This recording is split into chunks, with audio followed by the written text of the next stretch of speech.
En 1519, una mujer mexica podía tener hábitos de higiene que hoy nos resultarían sorprendentemente familiares.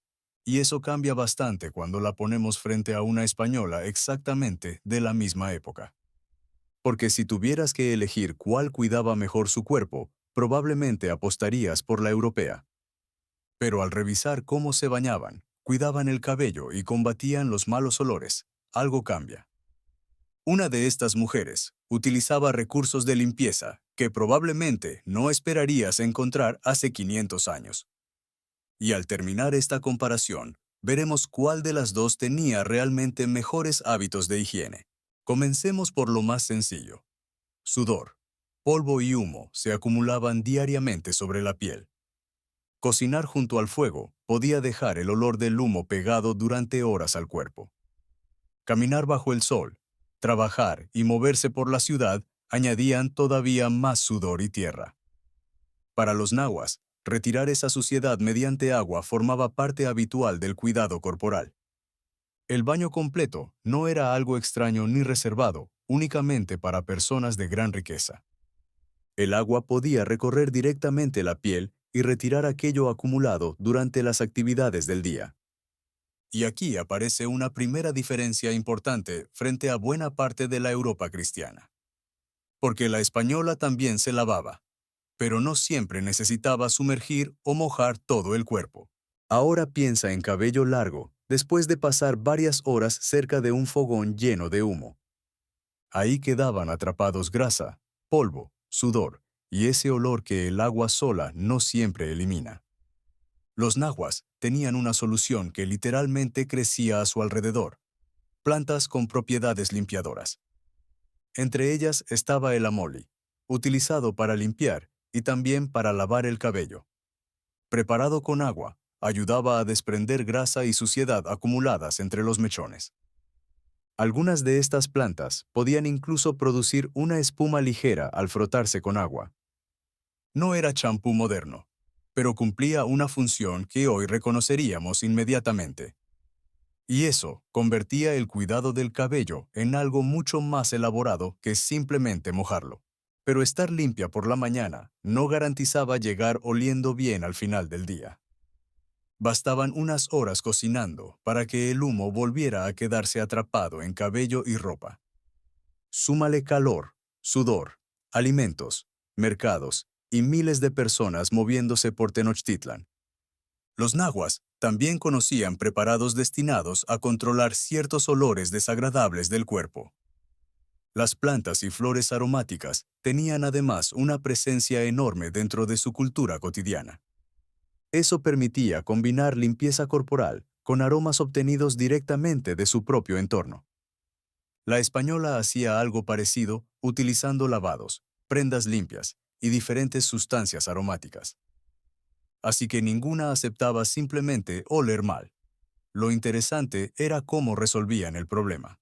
Y todavía faltaba una parte capaz de arruinar cualquier sensación de limpieza: la boca.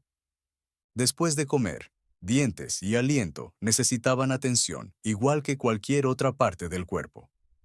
Las fuentes nahuas registran preparados utilizados para limpiar los dientes y tratar problemas de la boca. También aparecen sustancias destinadas específicamente a mejorar el olor del aliento. Eso demuestra que su idea de higiene iba bastante más allá de echar agua sobre la piel. Cuerpo, cabello, dientes y olores podían recibir cuidados diferentes utilizando recursos vegetales disponibles alrededor.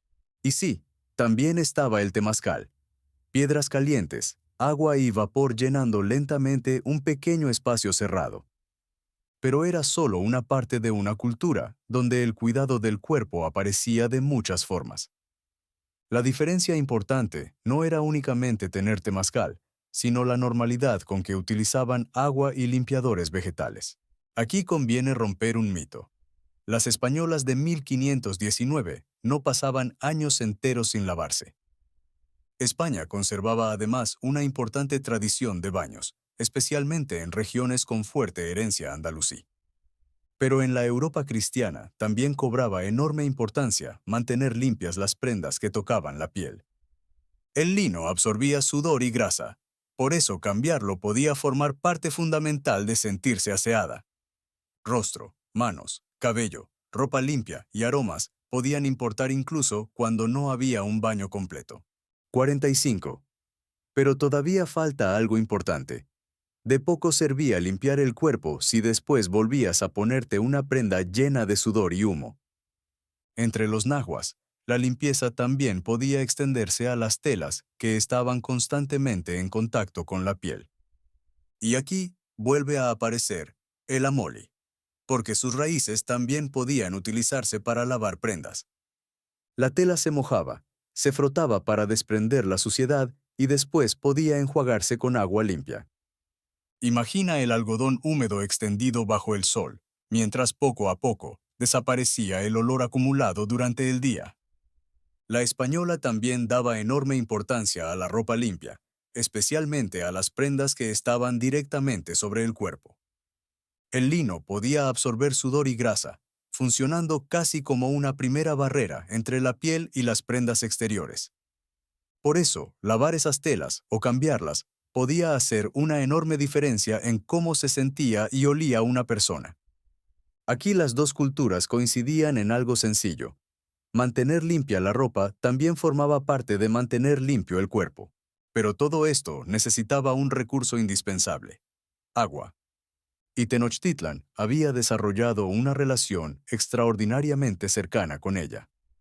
La ciudad estaba rodeada de agua, y además recibía agua dulce desde manantiales situados fuera de la isla.